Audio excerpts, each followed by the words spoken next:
Ljudje in ljudine, poslušate 18. epizodo živo podcasta Obot, podcasta, v katerem za vas gledamo, spremljamo, beremo, preizkušamo in poslušamo serije, filme, risanke, špile in knjige vseh žanrov od F do Z. Obot obiskovalci iz bodočnosti osvajajo v družini, tako kot je prav, Mito Gegić, Servus, Igor Hart in Aljoša Harlamov. Tokrat sicer znova brez gosta oziroma gostje, zato pa današnjo epizodo snemamo pred živim občinstvom, ki ga nihče ni prisilil k navijanju. Občinstvo, oglasi se.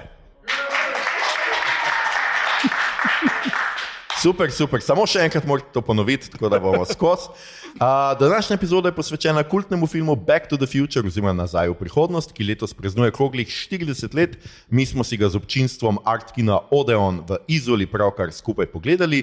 Vi, ki tole poslušate iz udobja domačega kavča ali avtomobilskega sedeža, pa ga tudi obnovite, preden se ga detaljno lotimo. Seveda ne med vožnjo. Opozoriti velja, epizoda bo vsebovala imitiranje primorščine, šale o incestu in kvarnike.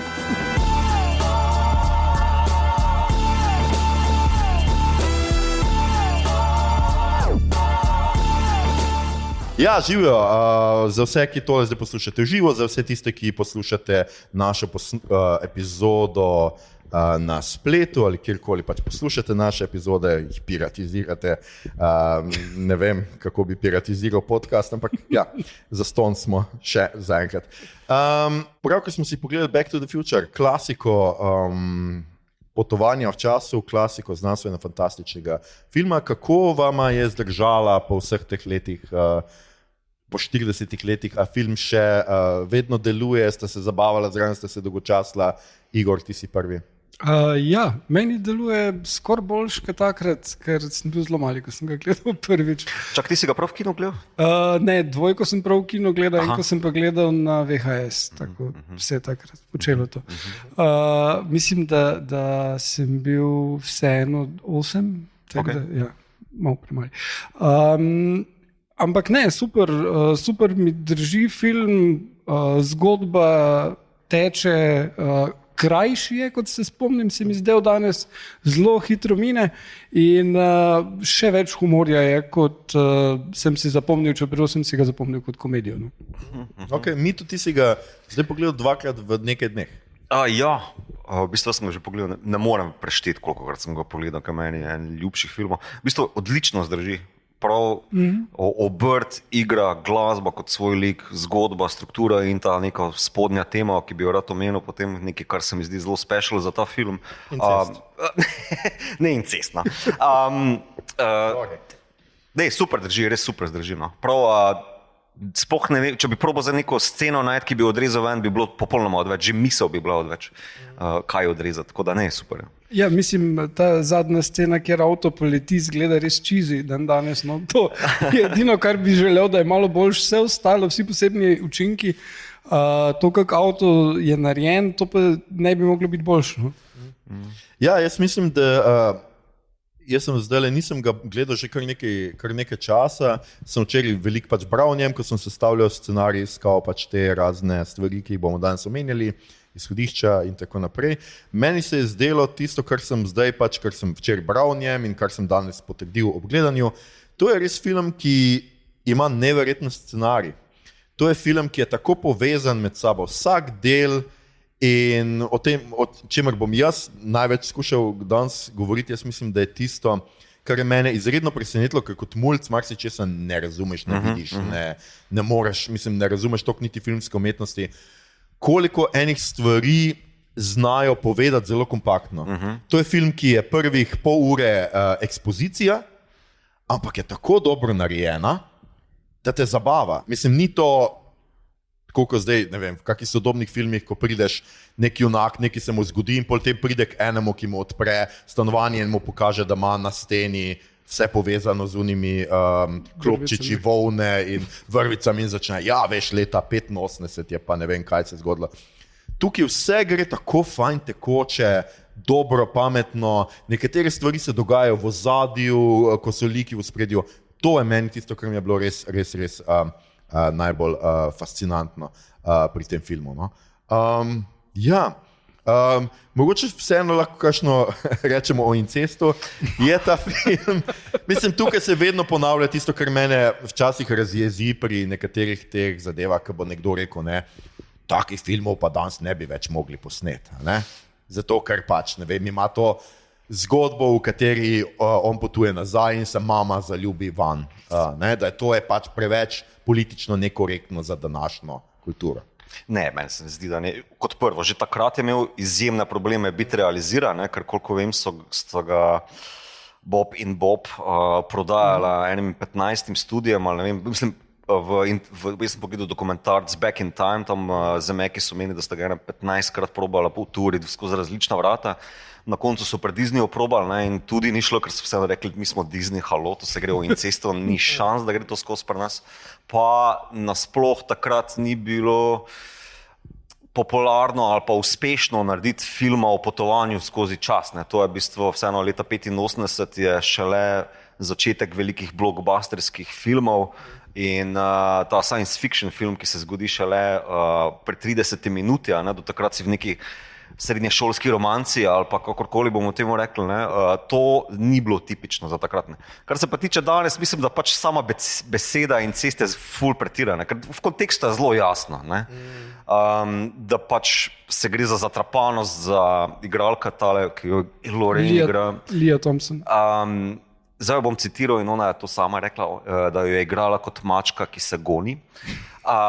To so njene besede, ne moje. Okay. Se mi zdi, da v bistvu kao je zelo pomenljivo, da pač se gre tu za najstniško ihto. Ne, da v bistvu lepa beseda. Hvala. Da v bistvu se zgolj za to žene. Ne. Pa pomembno je podčrtati, da v bistvu Marty ne vrača tega, da ni on tisti, ki se zatrapava, ampak da pač to nekaj, kar organsko nastane. Ne. Da v bistvu ta pojem, da je to Matija, ne, da je to v bistvu neki latentni incest je zgolj v naši domišljiji, ne pa tama. Ne. Dobro, pa pre Martijo, no, seveda. Ja, v njegovi domišljiji, absolutno. Ja, mogoče nismo še na začetku čisto povedali, skratka gre za znanstveno fantastičen film, za komedijo, za akcijo, zdaj znotraj znanstvene fantastike je to neki podžanr, ki ga lahko imenujemo potovanje v času. Jaz mislim, da je tudi Back to the Future en teh filmov, ki je zelo populariziral filme o potovanju v času, tudi serije so nekako po tem času, če jaz prav razumem, so tile razni quantum leapi in ne vem kaj vse, kaj se pač dogajalo. Ja, še mogoče celo tako. Skratka, film je seveda doživel tudi dve nadaljevanji, ne, mi smo danes gledali skratka film iz 85. Back to the Future 2, takrat so se še filmi lepo rimske številke dodali zraven in je bilo to. Je bil leta 89, potem pa trojka v 90-ih. Drugače pa ima franšiza še špile, jaz tega pač nisem igral. Kdo odvajo? Ne. Ne. Gledal sem pa neko TV serijo, kjer je pač Doc, mislim, da predaval znanost za mladino. Ne. Ja, tako, jaz mislim, da si gledal animirano serijo, ker zraven je še pa animirana serija, pa musical je potem. Ne, tega nisem. Drugače pa režiser je Robert Zemeckis, ki je naredil Who Framed Roger Rabbit, in Forresta Gumpa, za katerega je prejel tudi Oscarja za režijo. Med drugim soscenarist je bil Bob Gale, ki je kasneje producent animirane serije. Ta film je pa dobil samo enega Oscarja, ki je Oscar za najboljšo montažo zvočnih učinkov. To je kar zločin, se mi zdi. Tudi jaz mislim, da... Ne to, da ga je dobil, ampak da ni bil nominiran za še več. Ne? Ja, nominiran je bil še za 2, pa nič od tistega ni dobil, ne, ampak definitivno bi si zaslužil še več. Ni pa bil nominiran za scenarij ali pa kaj takega. Ali pa glasbo. Glasbo. Zdaj, vidva veste, ki ste tudi brala o filmu, ne? Film bi bil lahko precej drugačen, ker bi v njem igral Erik Stolc. Ja. Zdaj, kaj je, ne vem, koliko se ljudje, koliko današnji poslušalci vejo, kdo je bil Erik Stolc? Erik Stolc je še vedno živ. Kdo je? Kdo je Erik Stolc? Ja, jaz se ga žal res najbolj spomnim skoraj kot Lansa iz Šunda. Ja, iz Šunda tist pa še par filmih, ampak načeloma je igral v bolj stranskih vlogah. Najbolj poleg te vloge v Šundu je bil v Killing Zoe. Je imel glavno vlogo, oziroma glavno moško, ker Zoe je imela glavno. ampak ni nikoli toliko prišel v spredje. Je pa tudi bilo to, da Michael J. Fox, mislim, da je bil prva izbira, samo ni imel časa. Ne? Ja, Michael J. Fox je takrat delal tole serijo, kaj že. Family Ties, družinske vezi, ob kateri sem odraščal. Ja. Se pozneje je posnel tale film medtem, ko je delal serijo. Ja. Ker takrat so pač to delali pač na ta način. On kljub temu, da je bil zelo mlad, se je moral po celem dnevu snemanja Family Ties zvečer pelati na drugo stran Hollywooda, do drugega filmskega studia in tam snemati ta film. Pa tudi, če ste opazovali, posebej na začetku je velikokrat stvar posneta tako, da vidimo Doka posebej in Martija posebej. Preprosto zaradi tega, ker so oni ene scene že posneli z Štolcem in so potem sam Štolca ven vrgli in na novo posneli Martija in potem so pač zmontirali skupaj. Dosti je bilo, pa film se je s tem podražil za cele $4 milijone. Ne? Samo zaradi tega, ker je pač Zemeckis zmesel gotovo Štolc, sorry, tvoj method acting ne bo šel skozi. Ja, on je hotel metodično igrati in je skratka bil v Martiju ves čas in se ni odzival, če ga kdo poklical Erik, ampak so ga mogli klicati Marti, kar je meni tako najbolj douchebagovska stvar, ki jo lahko narediš. To ni nič, ne? Ker recimo Jared Leto v Morbiusu, njegov lik ne more hoditi nekaj časa in dokler je to igral, je on, ko je vmes med pauzami hotel iti na WC, se je tja odvlekel nekak in se pozneje pa kripil, ne? Logično. Ne, še bolj so se ljudje norčevali iz tega, ali zdaj v Tronu, kjer igra digitalen lik, mu je, kadar je moral iti na WC, nekdo moral najprej razložiti, kako delujejo biološki ljudje. Ampak to ni nič, kar je Erik Štolc počel. Ja. Zdaj, tukaj je kar velik tem, o katerih se lahko pogovarjamo. Najbolj logična je seveda ta... Incest. Osnovna tema, tokrat ne incest. Osnovna tema potovanja v času je vedno seveda vpliva na dogajanje, ki je tukaj zelo dobesedno ta, se pravi, detkov paradoks. Kaj se zgodi, če potuješ v času, ubiješ svojega detka, kako je to logično, to ni mogoče. Ne? Skratka, ta film je dejansko, vsa zgodba temelji na detkovem paradoksu. Mislim, da je zelo ilustrativen pri tem, da pač nadomestiš tisto nezgodo z nesrečo in potem izginevaš, če ne izpolniš, da izgineš iz obstoja, če ne izpolniš te, kako se reče, samouresničujoče se prerobe. Par Star Trek epizod bi lahko zdaj tukaj naštel, ki bi šlo skozi, ampak ne bom folka moril s tem, ampak se mi zdi zelo fajn ilustrativen primer. Se v bistvu film skozi vso ekspozicijo pa obrt ful ekonomično pa utilitarno prikaže, kako lep koncept pa paradoks je to skupaj.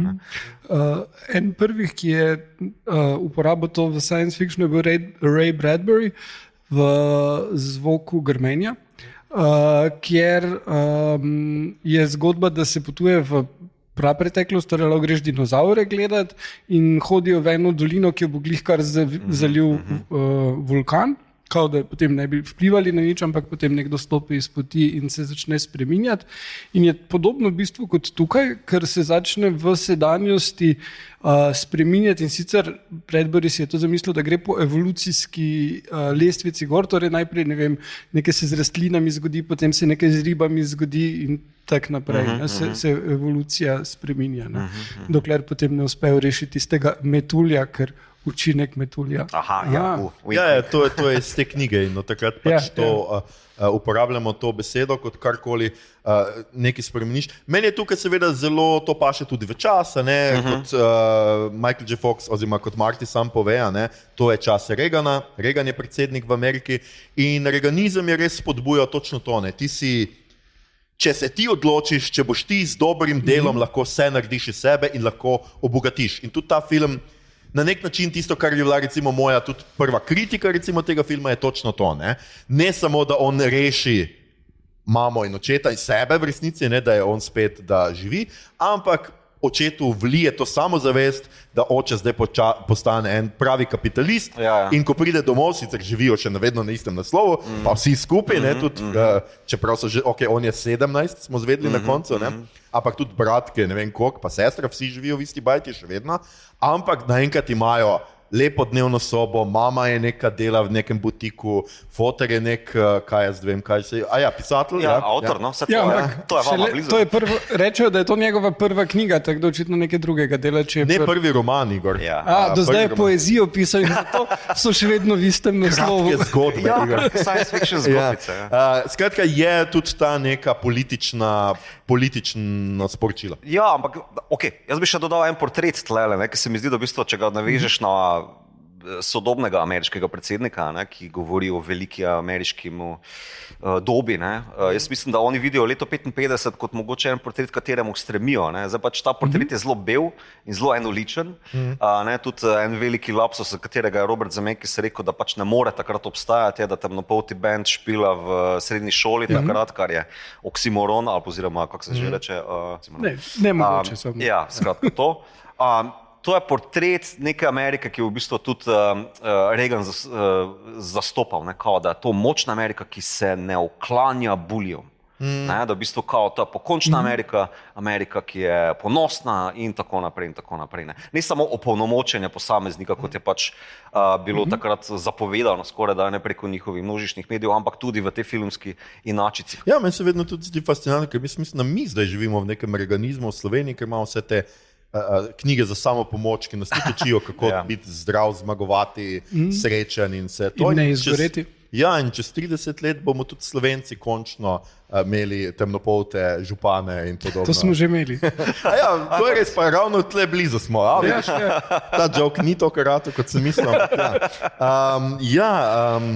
To se mi zdi kot ena zelo zanimiva, tudi kar si mi to začel, tudi to je mogoče ena taka manjša kritika, spet nekako on tle prinese rock'n'roll temnopoltim, kot belec, vedno ta, čeprav ga je on ukradil. Mislim, super joke je, čisto kaj joke, vznotraj konteksta super dela, ampak če pa se tako malo odmakneš, pa rečeš, ok, to je za neka apropriacija ali kakorkoli, je malo nerodena, se v bistvu druga narodnost, ki meni skoči ven, pa ne da bi za nalašč kritičen, je pač tudi portret ženskega telesa.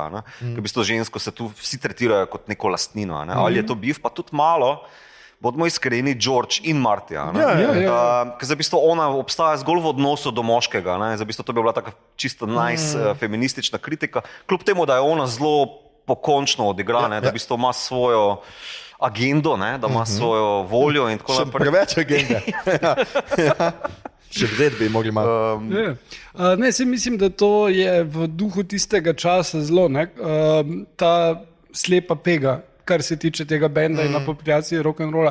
Recimo v istem času je bil zelo popularen film Hoosiers z Genom Hackmanom, kjer igra trenerja male košarkarske ekipe iz majhnega mesta, in potem konec filma oni igrajo proti najboljšim košarkarjem v zvezni državi, ki je Illinois, kar pomeni iz Chicaga, kar pomeni, da igrajo proti čisti temnopolti ekipi, ki jo film je primoran demonizirati, kljub temu, da pač gledaj, ok, te so z malega mesta, ampak imajo žive starše, za razliko od onih, ki imajo dosti težje življenje v Chicagu. In mislim, da pač to je bilo takrat privzet pogled ZDA. Oni so bili mnenja, da kažejo underdoga, pri čemer je dejanski underdog ponavadi pač bil spregledan. Ja, jaz tudi ne vem, a je ta film, zanimivo je tudi z tega vidika, tega podžanra, potovanje v času, o tem smo nekajkrat že govorili, nekaj filmov smo imeli o potovanju v času, ampak se mi zdi, da tukaj recimo ta film zdaj, mogo bi se sicer preveriti, ampak mogoče vzpostavi ene par klišejev, ki so klišeji zdaj, ker jih ponavljajo drugi filmi, ne ker bi jih Back to the Future, Moj najljubši je vedno ta, da kako preveriš, kdaj, v katerem času res si, da pograbiš Zeitnotge. Ampak tukaj je res to tako narejeno spet tako scenaristično spretno, nekdo gre mimo, vrže Zeitnotge v koš za papir in pol on ven potegne, 55, noro. To se mi zdi tako fajn stvar. Predvsem to, jaz bi tukaj res, še enkrat, scenarij tega filma je neverjetno, kako ti izveš, ona vas se hočeta poljubiti in pride ta ženska in save the clock, whatever, rešite uro in potem je to se izkaže kot eden ključnih stvari. Marty potegne ven točno da mu pokaže, kaj mu je napisala na drugo stran točno tega članka o uri, oziroma tega, ker ona deli letaka. ene take stvari meni, enih ljubših prizorov je, kako nastavi tudi ene stvari, ko prvič se on sooči z Beefom v tem dinerju in ga prežene, oziroma ne, oni grejo ven in grejo in jih ti v zadju vidiš, medtem ko se Marty tle stoji in se pogovarja, se mi zdi, oni zadaj grejo v ta avto, ki bo seveda pomemben, ker ga bo lovili. Se pravi, tako nepomembno stvar, kot gledajte, oni imajo avto, so že vnaprej nakazali, samo zato, da ti je bolj logično. Jaz včasih gledam filme, ki gledaš tako, recimo, ne vem, ko gledaš grozljivke, ne vem, kaj jaz tega zdaj ful pogledam, ko nimajo niti ideje, ali pa Zack Snyder, no je tak primer, ne, kjer imamo pri unih zombih, zdaj pa, da ne bo žal tega lika, imamo romanco. 5 minut preden bo umrla, me romanco, samo zato, da bo zdaj žal. Tip ne znal spostaviti tega vnaprej. Kako so tu ene stvari vnaprej spostavili, ampak noro tekoče. Mislim, da se vidi v dokumentarcu Back in Time, Spielberg omeni, da so se ful družili takrat. No, on, Zemeckis, pa Milius, pa še en, ki sem ga pozabil, skratka ena ekipa teh 80 režiserjev, ki so pač naredili vsak svoje kultne zadevce, ampak se vidi tudi nek določen stil pa občutljivost predvsem za sliko, se meni zdi, da v bistvu slika, ki nadgrajuje zelo dober temelj scenarija, mora biti ravno tako močna, da v bistvu vse, kar je v ospredju, v srednjem planu pa v zadnjem planu, mora biti enako pomembno, še posebej, če želiš biti ekonomičen in učinkovit v pripovedovanju svoje zgodbe. In to se pri vseh teh treh avtorjih zelo pomembno kaže. Kljub tega, da imaš razlike med njimi, Spielberg zelo drugače kamero fura, ima tudi druge teme, ampak tudi Robert Zemeckis ima pa nekaj zelo podobnega, kar pri Spielbergu spoštujem rečemo temu flow, kako iz bistvu velikega plana skoči v bližnji plan, pa potem zopet v srednji plan in da v bistvu tu vedno najde način, kako ti podati novo informacijo, neko nov pogled, pa nov odgovor ali pa da se igra s kamero na način šale, kjer ti nastavi neko zadevo, pol ti pa v naslednjem planu odgovori. Isto je za zgodbo. Prvih 30 minut je bombica informacij in pol se ti čisto vsaka odkluka in to je v bistvu izjemno dober scenarij. Edini, mislim, se dost režiserjev stremi k temu, ampak mislim, da edini, ki mu toliko vredo ratalo je Edgar Wright v Shaun of the Dead, kjer tudi prav imaš nastavke, ki so tam še bolj abstraktni, ki se potem poklopijo kasneje. Ali pa Tarantino, Šunt, naprimer. Je pač tako kompaktna zadeva, da bistvo, če bi karkoli odrezal ven, bi imel lukne, pa vrzeli, ki jih ne bi mogel z ničemer drugim zapolniti. Ampak mislim, res je to zato je potreben en res premislek. Tu mora pač režiser videti scenarij, delati na scenariju in tudi on vedeti, to informacijo rabimo, zdaj pa kako jo bomo prikazali, da bo najbolj tekoče organska, noter, da ne bo kar, ne vem, tako, ker pač dok reče, skoraj bi pozabil plutonij, ker brez plutonija pa ne morem priti nazaj. In seveda se pol točno to Martiju zgodi, ker pač mora bežati, da nima plutonija s sabo.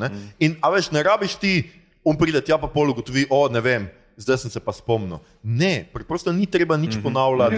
Informacije so res tako hitro dane in meni je to...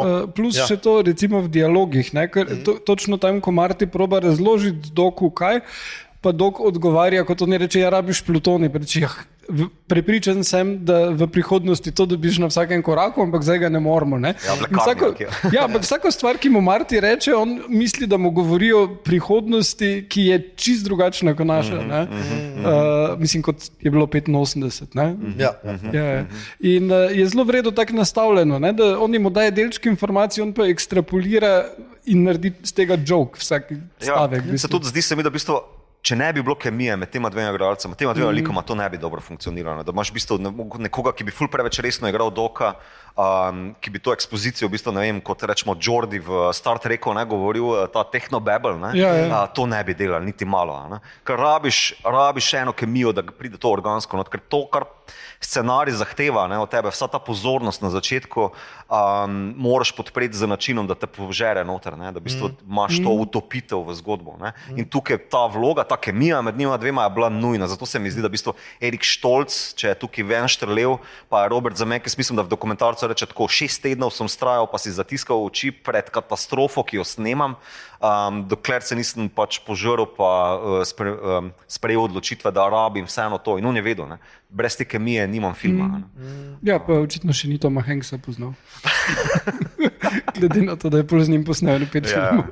Ja, zdaj mnogi ta film, to estetiko tega filma primerja tudi z delom Franka Capre, predvsem tudi v liku Martija, ki je tak bolj neroden, junak, ki sicer posreduje, ampak skoraj se zdi, da pada iz enega skeča v drugega, vedno je ena taka kompaktno okolje, v katerem se nekaj zgodi in požene zgodbo dalje in potem se tam zgodi nekaj in spet požene zgodbo dalje. Ja, plus seveda je pač ta cel koncept, tako kot je tukaj uporabljeno potovanje v času, podoben tem Caprinemu božičnemu filmu z Stewartom, ja. Z Jamesom Stewartom. Čudež na 34 ulici. Ne. To je druga stvar, ja. Kaj je že? White Christmas? Mogoče kar ne? Ne, to je pesem. Ja. Vsi vemo, kjer ga mogoče se bodo spomnili, se vsi spomnil. Ja, predvsem je seveda, kadarkoli imamo podžanr potovanja v času, so seveda vse te insiderske šale o tem, kaj pač prihodnosti bo, oziroma kako je preteklost različna od prihodnosti. Čeprav tukaj se mi zdi zelo tudi pomembno to, da je včasih so 50 v nekih stvarih boljša. Da ni vedno samo tako, da ne kaže samo te razlike v negativi ali v eno ali drugo smer. Meni je ful simpatičen tole, ko pač Marty skuša odvrteti neko Coca-Cola, ima Pepsi, mislim. Ja. Pepsi skuša pač odtvistati dol štopl, ampak ne gre in pol mu vzame in odpre tam, ker pač imaš tam tisto stvar, samo seveda Marty tega ne more vedeti. Kakšne take, pa seveda vse ti pop reference, Darth Vader uporabi, seveda pa Star Trek, Vulkance in tako naprej. Musko od Van Halen, ki sicer ni muska, ampak je samo riff, ki ga je naredil Eddie. Ja, prav za to sceno. Ne? Prav za to sceno, zato ker Van Halen band ni pustil uporabe muske. Ja, še ena taka zelo pomembna tema, ki jo jaz tukaj noter vidim, o kateri smo se pogovarjali prej, že pred snemanjem te epizode, je pa ta ideja, da tukaj, da vsi mi, ko smo odraščali, smo naše starše gledali kot neke dokončane ljudi, dolgočasne, včasih tudi malo, pač glej, kam te lahko življenje zapelje, če ne boš priden ali ne vem kaj. In Marty tukaj potuje nazaj v preteklost, da vidi, da so bili včasih prvič starši tudi mladi kot on, so tudi delali neumnosti in tudi, da jih razume po neki človeški plati, ker vidi, kakšni so bili in na nek način jih vidi, kaj odraslost iz njih naredila. Na nek način je to zelo tragičen film. Jaz sem mislil, da to je meni srčika tega filma, no? Ker če se vrnem za korak nazaj po scenariju ali pa liku Martija, našemu protagonistu, ne? Ta lik nima nobenega problema, skoraj popoln protagonist je, ne? Nima nobene notranje nuje, ne? Da mora zdaj... Razen to, da bo nehal obstajati, glihkar. Ok, ja, pač, ampak to je stvar zapleta, ne? On mora rešiti, to je edina stvar, ne? Pač mora rešiti, ne vem, da Death Star ne bi eksplodiral, ali pa bo eksplodiral, kakorkoli zapletel sem se. Ja. Ampak, veš, on nima nobenega loka v smislu, da mora postati boljši ali pa, ne vem, da se mora nekaj naučiti. Nič od tega nima. Vse, kar je on zaplet mašina in v bistvu pri temu je fajn ta podstat, ne? Da v bistvu ta psihološki univerzalizem, ne? Ki se zgodi pri vsakem od nas, da v bistvu je zdaj kot, evo, sem prvič javno povedal, ne, na podcastu, kot novo, zdaj ni več novo počeni očka, ne? Ja. Vidim pri otroku, da v bistvu kao jemlje starše zelo kot eno, ne? V bistvu predvsem mami, ne? Da v bistvu to sta ena oseba. Ne? Potem kot otrok, ne vem, pri 5-6 vidiš, da so starši ločena oseba od tebe, ne? Da so nekdo drug. Potem pa kot najstnik pa skušiš, da so to včasih bili isto stari kot ti. Ne? In se mi zdi, da to je taka univerzalna resnica, ki jo ta film zelo dobro zopet v scenariju tak preslika skozi. Zato mi je v bistvu najlepši stavek v tem filmu, kao Marty, ko na koncu svojima staršema reče, ne? Bilo je poučno. Tako da brez tega mislim, da nimaš filma, imaš samo pač nore dogodivščine pa zaplete. To je pa res srčika filma. Ja, pa mislim, da spet ni zdaj depresivno da to izveš. No, mislim, ne, pač čisto to, kar si ti rekel prej. Ne? Mislim, seveda ni depresivno. itak se pol zgodi sprememba, ne? Ona vas drugačna, ko pride v to novo prihodnost. Kaj se je zgodilo sicer z unim Martijem, ki je živel z njima, ne bomo zvedeli, ne? Ampak z njimi, ni depresivno, ampak vidiš pač starše na nek človeški način. In tudi, ko smo mi odraščali, tudi res v drugih cajtih, je vedno bila ta ideja, ne se boš videl, ko boš odrasel, ne? Ti si zdaj, ne vem, punker, kaj sta videla, Darkerja, mi to vem, kaj je bil, Igor, ti si bil zikar... Grunge, pa Technoboj ali karkoli. Ampak a veš, in ti rečejo pol, ko boš pa odrastel, boš pa videl, ne? To so vse te tvoje, zdaj si misliš, da je treba socializem, in ko boš odrastel, boš pa volil ne vem kaj. Boš pa hotel nižje davke. Boš pa hotel nižje davke. No, ampak jaz sem prej med ogledom mitu to razlagal, sem imel najbolj štajerski fotor moment, ob ogledu tega filma prvič doma, ko se spomnim, da tam, ko proba Marti vžgati avto, pa ne gre, ne? Fotor tak, ne bo vžgal, če ima vklopljene luči.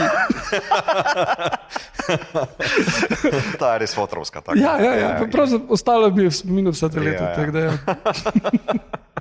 Tako da malo se pač vidi tega, pač malo je ta neko spoznanje, da pač odraslosti, neko to mladostno, ne energijo, ampak neko mladostno uporništvo malo.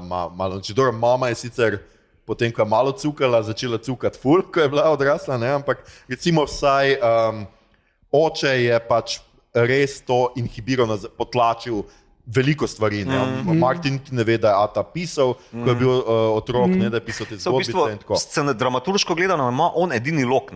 On je edini tisti, ki se mora pač nekako zbrihtati, pa da se poštajersko rečeno, da neha se pajtlata, da korajžo najde in da pač se opogumi kakorkoli. Jaz mislim, da v bistvu tudi najboljša igra tlele uprizorjena je Crispin Glover. On ima res izjemno težko vlogo. On mora 3 like odšpilati. Mevžo starejšega, Mevžo mlajšega, pa potem pokončnega starejšega. Pa pokončnega mlajšega. Rečemo temu tako. Izjemen igralec. Pa zdaj ne vem, samo za intermezzo, on je ful tak ekscentričen človek nasploh. On živi v nekem gradu na Češkem, če se ne motim. Mislim, da je. Pa ful malo intervjujev dela, tako zelo bizarne like. Se mislim, da sem jaz bral nekje, da je tudi Zemeckis ki si rekel, da je on največ dal svoj lik. Da tukaj je pa res on videl, ko je Crispin začel igrati, pa kako ga je on razumel ta lik, in so mu pol rekli, furaj to. Se mi zdi, da je bila ta neka stvar. Gled, tukaj so še pač fantje, ki so pisali znanstveno fantastiko, bili geeki, danes je to drugačno. Res? Danes imajo IT podjetja. Danes je to čist neka druga zgodba. Plus to seveda, on pa Marti seveda navdihne zraven očeta še ravno tega župana, kasnejšega župana, ki je sicer, ne vem, koliko mu je zaupati, glede na to, da mu je drugo ime integriteta. Tako je bilo prejšnjemu županu, kot zvemo tu noter, da sam slogan v resnici... ostane isti. Sej, to pa je zelo dober komentar na to, kak je politika. Predvsem slovenska, kao vsi isti. Ampak se tudi Amerika. Tudi sam je precej tega. Mislim, župani sploh. Zdaj kar nekaj tudi product placementa v tem filmu.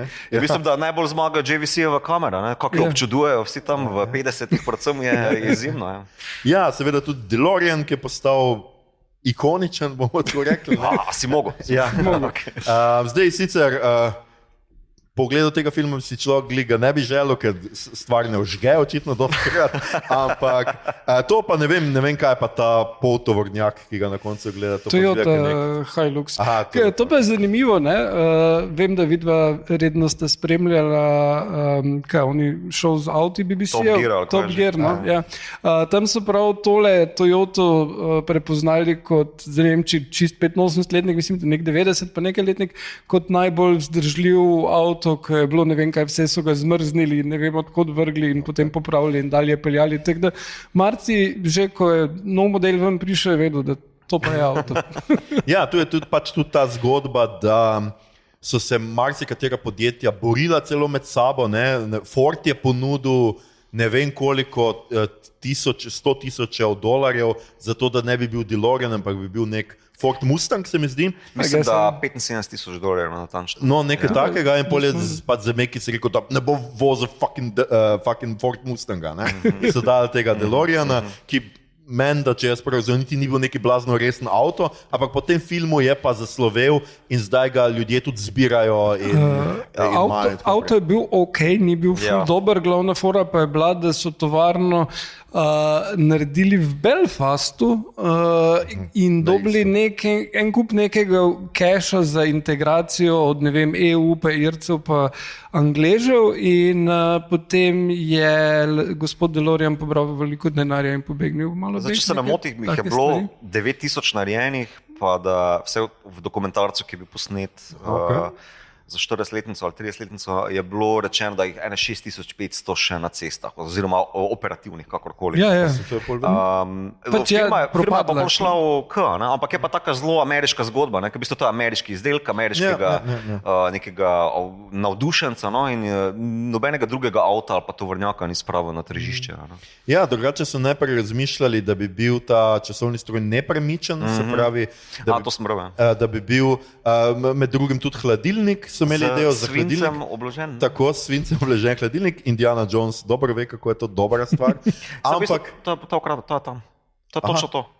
V dokumentarcu vse v temu Back in Time, v prvem ali drugem osnutku scenarija ni bilo avta, ampak je bila se vse dogajalo v nuklearki in v bistvu, da si potoval skozi čas, je bila neka potem nesreča in se je skril noter v hladilnik, ker je prišlo do eksplozije in se pravi res Indiana Jones reciklira se.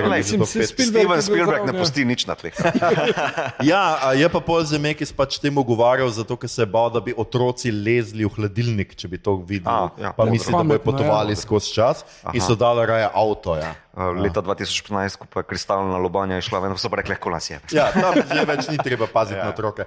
To pa hkrati, zakaj nekateri so ful iskali kakšna sporočila v številki 88, ker ni najboljše iskati sporočil za tiste, ki niste neonacisti, mogoče tega ne veste, ampak ne googlati 88, ampak ja, ful so raziskali, ampak potem je Zemeckis sam rekel, da gre samo za to, da je 88 cool videti na števcu. Prav nobene logike ni za tem, da vsaj rabite točno to. Ste pa opazili, da pod napisih narobe je prevedeno, ker to je kao 140 km, dejanski števec pa pokaže milje na uro in kilometre na uro, pa v bistvu gre prek 150. Aha. Ja, to natančno si ti gledal armaturko. Ja. Lepo. Jaz priznam, da nisem. Sem verjel, da je pač toliko mil. Ti tudi po mojem verjameš, da lahko vžgeš avto, če imaš luči vklopljene. Glede na to, da ne vozim, nimam pojma, jaz nisem opazil nobene nelogičnosti v tem. Omeniti definitivno ne smemo pozabiti omeniti Musko. Absolutno. Muska je spet izjemna, jaz mislim, da ta komad vsi nekako slišimo v glavi, ta tematski ali kako glavno temu melodijo tega filma, ki je res izjemna in se ti res prav poje v glavi vsakič, ko jo zaslišiš. Muska je res tukaj in delal je skratka Alan Silvestri, da ne pozabimo omeniti, ki je kasneje še dosti sodeloval z Zemeckisom. Mislim, zločin, da ni bil nominiran vse za glasbo, ker je tako, ne bom rekel ikonična, ampak zapomljiva. Zažvižgaš si. Plus, glede na to, koliko je pri tem filmu, pa pri nekaterih drugih znal neko tako temo vzpostaviti, prav hecno, da delal je tudi maščevalce vse. In zdaj ne vem, prav mislim, da Marvel noče neki studio, da bi ful izstopalo, ampak se ti prav zdi, da glede na to, da so maščevalci eni najbolj gledanih takih filmov, ki smo jih vsi poznali, imajo pa tak pač Musko, da je tam. Malo bi te popravil ali pa bi dopolnil. Jaz mislim, da pač to je pa malo era, pa ni da sem nostalgičen za časom, kjer smo imeli zapomljive melodije v filmih, ampak pač mislim, da zadnjih 20 let, odkar je določen avtor na sceni, Hans Zimmer, imaš bolj teksture v spredju v filmih. Veš, ni pa več toliko melodije, ne samo imaš tone, samo imaš majhne koščke, ampak take orkestralne melodije, ki so celovite teme, ki jih lahko uprizoriš tako v akcijskih prizorih, kot v bolj splošnih, kot v mirnih, na koncu v čustvenem objemu med prijateljema, rečemo, da sta prijatelja. pač ful dobro funkcionira. No, a veš, pa mislim, da to bolj problem sodobne produkcije, da se pač več ne grejo tega, včasih pa pač ja. Ja, sej recimo tudi v sodobni produkciji imamo redko, da bi bil nek komad v filmu prvič tako uporabljen, tukaj je ta Power of Love, Huey Lewisa in The News, kjer so sicer hoteli, da bi napisali komad za film, pa je poleg Huey očitno rekel, da pač on to ne zna, da ne bi neki iz Future, da pa jim lahko prvi komad, ki ga bo naredil, da pa pač ga uporabil v muziki, in je bil tale Power of Love, ki je pač tudi tako dovolj abstraktno, dovolj govori o pač ljubezni, da je lahko verjetno sodi kamorkoli. In tudi danes, dobro, zdaj mi dva sva gledala Tron nedolgo tega, ampak redko imaš, da bi bil nek komad, ki bi ga zdaj z filma, razno zdaj za tiste, ki imate otroke, Frozen ali kaj, jaz vem kaj. Ne, pa mislim, vsekakor K-pop Demon Hunters je en najbolj popularnih plat letos, ampak to je musical. To so musicali, ja. Ja, kar je drugačna scena. Ne, mislim, da je tu problem v tem tudi, da včasih so rock zvezdniki to, da si pritegnijo nekoga, da je naredil muziko, nekaj pomenilo. Ne? Tudi eno leto predtem ravno je prišel ven film tega leta, istega leta je prišel ven film 1984, ki so ga posneli na leta 1984. In so Eurythmics naredili muziko. So potem samo en komad uporabili, ampak take stvari so bile v 80-ih ful bolj te neke kolaboracije. Madonna je v skoraj vsak film, v katerem je igrala, še naredila muziko zraven, Will Smith, potem tudi. Za Huey v temu dokumentarcu Back in Time omeni, da v bistvu mu je Zemeckis samo to naložil, da je točno tako citiral, da je dral tole, ampak kar je zanimivo je, da so v bistvu komad dal ven pred filmom, pred samo promocijo. Da v bistvu komad je zelo samostojen, sam po sebi. In da, ko pa je film prišel ven, pa da je v bistvu postal neka uspešnica, je v bistvu potem komad še dodatno izstrelil mednarodno. Tako da se mi zdi zopet en tak podčrtaj Reaganove Amerike, kjer se pač gre, to je kot prvo komercializacija blockbusterja, ampak še bolj pa imaš to, da imaš samostojnega avtorja, ki... No se pravim, ravno tega ne delajo več. Jaz se nazadnje spomnim Jamiroquaja in Godzilla, ko je imel za Godzilla nek komad, ki sem ga jaz videl, preden sem videl film. Zanimivo, jaz se z te plate spomnim Rage Against the Machine, There is no shelter here. Ampak on je imel pač skratka, spot je bil že zunaj, še pred filmom, videl si Godzilla, takrat je bilo pač po dolgih letih spet Godzilla. Se mi zdi, zdaj pa se jaz, dobro, sej poskušajo s kakšnimi, recimo zdaj je imela ena tale za formulo, je imela komad, kaj že, Tate McRae recimo, ampak komad je katastrofa, tako da ne vem. Kaj? Še ena stvar, ki jaz mislim, da je tudi zelo pomembna, je pa to, pomembna tema v tem filmu, je pa to mladostno uporništvo. Ravno to, kar sem prej govoril, ta razlika med starši in med otroki. Tukaj imamo Martija, ki je mal nekega takega punka, skratka, zamuja v šolo, ima odraslega prijatelja, mogoče pustimo to, ampak zamuja v šolo, skejta, pač je en tak, mal je mulc, in potem on ravno v tej svojem to njegovo uporništvo je ta katalizator spremembe v preteklosti, ki se je tudi oče pa zavedel, da ni square, kot mu ona reče. Čeprav se ravno pri mami pač izkaže, valjda, ker je njegova mama, kot ne pij, tudi kadiš, grozljivo. In se mi zdi tako, sem pa danes prvič opazil, ko me Mito težil mi, kaj ima ker nisem mogel razbrati. Na broški na gor in ima napisano Art in Revolution, kar je bila v bistvu ena razstava v Londonu umetnosti iz Sovjetske zveze, kar se mi je pa zdelo tako zelo tako uporen je leta 85. V Reaganovi Ameriki. Ja, v Reaganovi Ameriki, da ima skratka, da občuduje, kaj jaz vem, futuristično umetnost, konstruktivizem. To se mi pa zdi na nek način fascinantno in tudi, ko si gledal ta film kot mulc, jaz vem, da vedno mi je bil ta pač Marty je cool.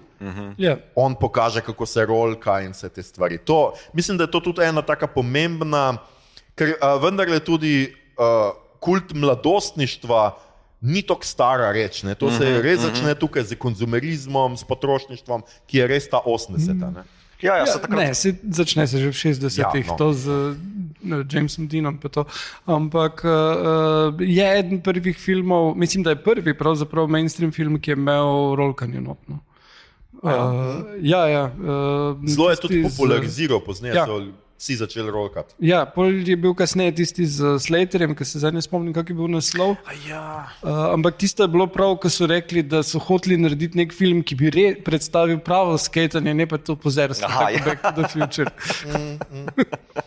Ne, kakšno pozerstvo, ful dobro rolka. Tako se mi zdi, da v bistvu 80 na nek način kao malo zažrejo mladost kot produkt, ki ga lahko prodajaš. Ne? Se to je v bistvu imidž. Se v bistvu Marty je oblečen v izdelek. Je Nike ima določene izdelke, Pepsi pije. Tako naprej. To vse ponuja za to, da bi mladina isto kupovala kot zelo popularni in kultni Martija. Eni ljudje še danes nosijo Hosenträger, jaz ne morem verjetno. Mislim, da je Reagan v 82, če se ne motim, nekako pri FCC, to je ta ameriška agencija, ki uravnava, kaj se lahko reklamira, da je malo zrahljal, da je reguliral, kaj se sme prodajati mladini, kaj se sme prikazovati. V bistvu, to so bile igrače, so bili He-Mani, so bili ne vem, kaj še vse to je potem ta deregulacija sprožila to, da so sploh nastale risanke, ki so jih v soboto vrteli, kot so bile potem He-Man pa G.I. Joe. Zato, ker ti risanke so lahko nastale, zato, ker so vmes našopali oglase in ker so v bistvu risanke bile same po sebi oglas za igrače. Ker to bi bilo v 70-ih še prepovedano. Ja. Tako da v bistvu to sem hotel počrtati, da v bistvu zeitgeist je tak, je nekako narekoval ali pa vse pokazal, da je lahko mladost tudi neko platno, na katerega mi lahko projiciramo dolarje in tako naprej. Ja, mislim, vse to definitivno govorimo, to je absolutno blockbuster, to je definitivno film, ki je zelo družinski, za celo familijo, se pravi, jaz res to sem gledal kot mulc milijonkrat. Hotel sem še eno stvar povedati, pa sem jo zdaj isto sekundo pozabil. Drugače, meni je tudi zabavna ena anekdota še iz snemanja filma. Skratka, eden od producentov je bil zelo navdušen nad film, en prvih, ki je bil, polko so zamenjali producenta, kaj že enega od teh. Skratka, iz studija je bil zelo navdušen nad filmom, ampak je želel, da bi spremenili naslov, ker se mu je zdel naslov čuden in ga je hotel spremeniti v Spaceman from Pluto.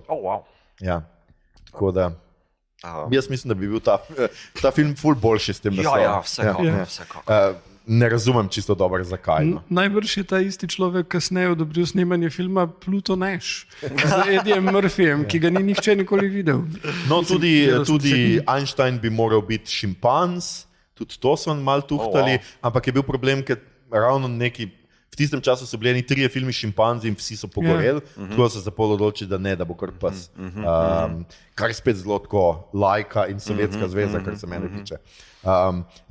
Ni najbolj prijazen dok do bogega Einsteina, ker kar tako pošle prihodnost. Moram tu samo protiviti. Ko jemlje plutoni ven iz tiste svinčene škatle, je Einsteina zaprl v avto in ga po vrhu še oblekel v varovalno obleko. Površnik mu je dal, ker zdaj za pse ni glih teh oblek. To je res, je pa tudi res, da se mu niti konzerve ne odpre ročno, to mora narediti stroj, to mi je pa malo tako.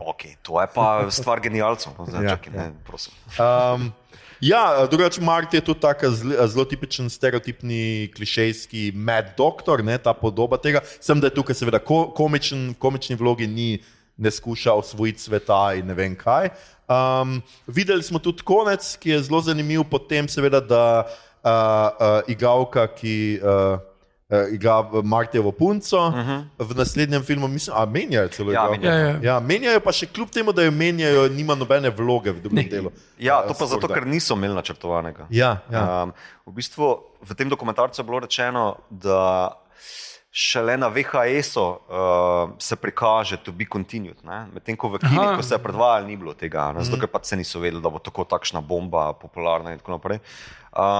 Je pa zanimivo, koliko pa za Meke se je rekel, da v bistvu, če bi vedeli, da bi nadaljeval, je vsekakor ne bi dal v avto noter na koncu filma, ker bi bistveno lažje reševali neke določene zaplete, kar se vidi po tej odločitvi, da jo spavajo za cel film v dvojki. Kot odraslo v njo. Ampak veš, takoj, ko se vidite, zopet se nokautira zaradi šoka in dok skoči in jo pobere in jo odnese zopet nazaj v avto. Prav niso vedeli, kaj bi z njo. Drugače, hotel sem še sam reči pri tem, da tudi meni je ful všeč uvod v lik. A smem skočiti? Je pa zanimivo, kljub temu, da niso načrtovali nadaljevanja, koliko stvari so pobrali z enke za to, da so imeli neke temelje. V bistvu vse od Stricklanda do teh malih niti, ki jih potem opaziš v dvojki, kako se preigrajo. Mi je pa en velik minus v dvojki, kar malo degradira enko, no, to moramo meniti. Mislim, če imaš enko samostojno, je vse ok, vse lepo in prav. Malo mi je pa minus potem, ko se vrne nazaj v leto 55 in vidi Marty, torej še enkrat bodoči Marty, ki se še enkrat vrne v 55, Biffa, kako začini tisti njihov punch z malo alkohola, malo degradira potem Fotrovo, no, mlajšega Fotra, odločitev, ker takrat prvič alkohol spije. Ampak vemo, da je prvič. Ja, on mleko pije, stari, čokoladno mleko. Ja, veš, je tako malo, veš, v tem filmu, če je samostojen, je on korajžo našo. Tako pa je malo Štajerca, veš, ki se je malo na šanko okrepčal, veš, kaj mislim. To je ta naša korajža. Ja, ta naša za šankarska korajža. Majhen minus mi je, ni ful, ampak samo tak. Ne, drugače pa drugi film, kar se tiče cele ekstrapolacije, kako naj bi prihodnost izgledala, pa to mi je pa vedno bil krasen, čeprav smo videli, da ni, ko smo prišli v to čas. Ja, že 10 let nazaj. Marsikomu, če gremo malo na dvojko, marsikomu je ful bolj všeč kot pa enka. Pa meni sicer ne všeč, mi je bolj temačen ton, naprimer, ne? Pa da imaš te naprimer, nastavke, da kao dok reče Martiju v enki, kao zikr si bil posvojen, v dvojki je pač dejansko posvojen, ki ga Biff posvoji. Moram pa reči, da ful totalni minus mi je pa kako v bistvu z Elaine, ja, se je meni Elaine, da v bistvu še bolj degradirajo žensko, kjer Biff v bistvu da plastične operacije skozi, pa tako naprej. To pa še bolj katastrofa. Ampak mislim, da s tem pokaže, kako bi bi ženske izpadle v distopični družbi, ki bi jo vodil Biff, kar v bistvu Biff je pa basically Donald Trump, let's be honest. Biff je katastrofa. Igralec je super, ampak Biff je katastrofa. Jaz sem po mojem, ne vem, mogoče redki, ki pa ima najraje skoraj da trojko. Meni je trojka ena mojih najljubših.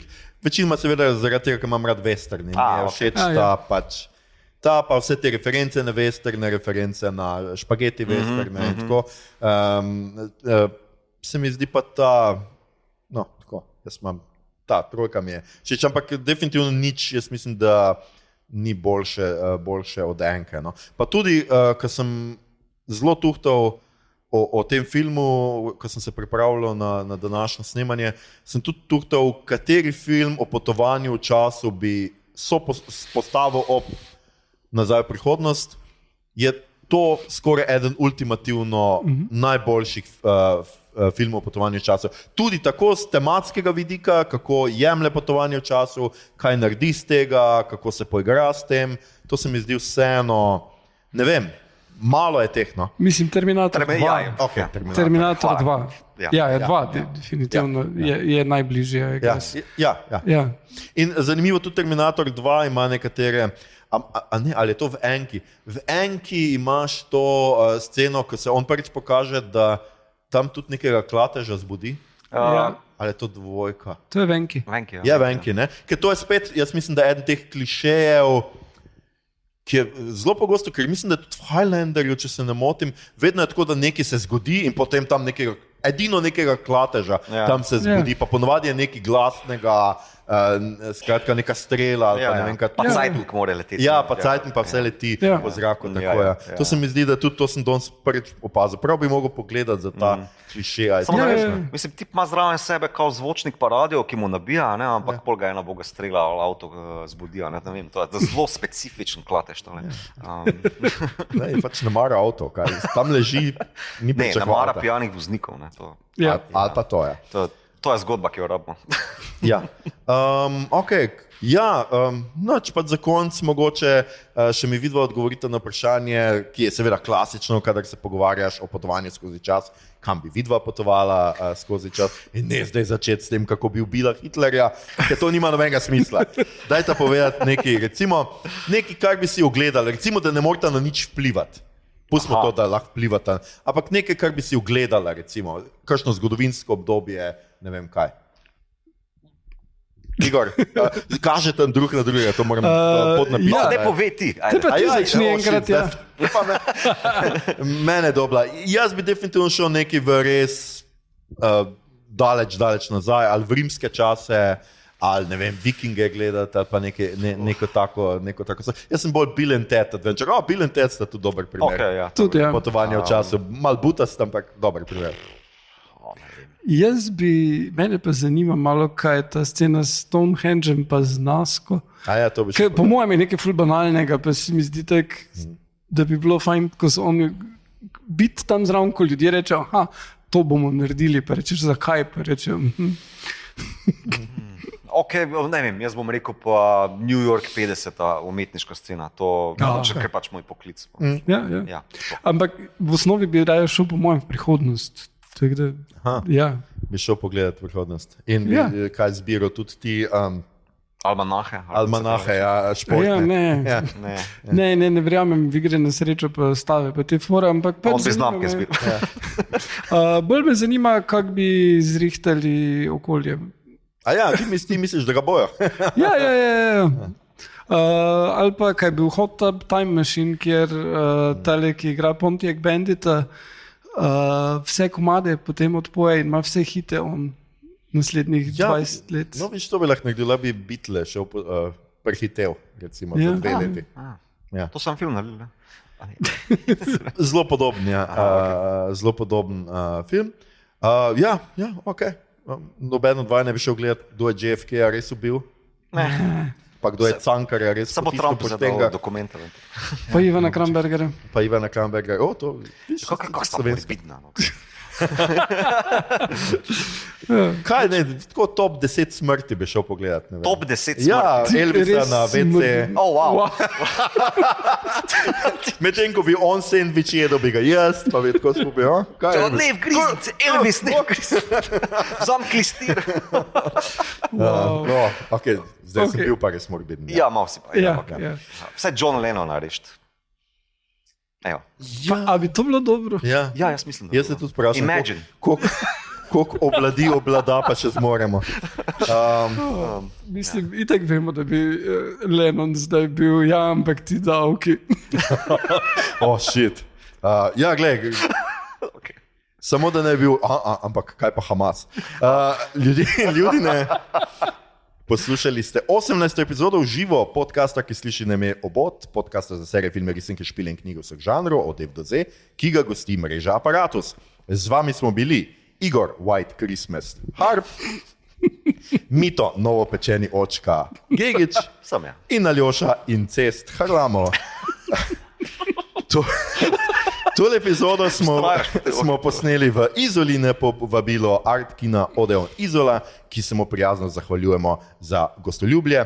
To je bila prva epizoda podcasta posneta na Primorskem. Če vam je bila današnja izkušnja všeč, spremljajte, delite in všečkajte naš podcast, naročite se nam preko vaše najljubše aplikacije in nam tam dajte kakšno ceno. In če boste v prihodnosti slučajno izumili časovni stroj, vstopite zdaj skozi vrata in se zaderite Sveta nebesa. Tukaj imate dokaz, potovanje v času je mogoče. Podcast najdete na Facebooku, Instagramu, Blue Skyju, zaenkrat tudi še na Twitterju oziroma X-u, vsekakor Discordu. Poslušate ga lahko na vseh odjemalnikih podcastov in na YouTubu. Pridružite se nam v klepetu vsem, kar je novega v žanru na platnih, med platnicami in na ekranih, o naših epizodah in Ameriki 50-ih. To je bila že 18. epizoda v živo, hvala za pozornost, vam, ki tole poslušate v posnetku, predvsem pa seveda vam, drago občinstvo, ki tole poslušate v živo. Občinstvo, oglasite se še enkrat. Najlepša hvala. Ok, zdaj smo nehali snemati, jaz še enkrat se vam zahvaljujem, ful ste bili dobri, super ste bili celo, jaz nisem pričakoval, da se boste zadrli Sveta nebesa, sem mislil imeti drugo foro, ampak ste dokazali, da potovanje v času je možno, tako da še ljubše mi je. Hvala, da ste prišli, res, če nas poslušate, hvala vam, ker nas poslušate, če ne, upam, da vam je bilo všeč, nam je bilo ful fajn, pridemo še kdaj na Primorsko, tudi če ne bo 40 let kakšnega filma. Hvala. Hvala.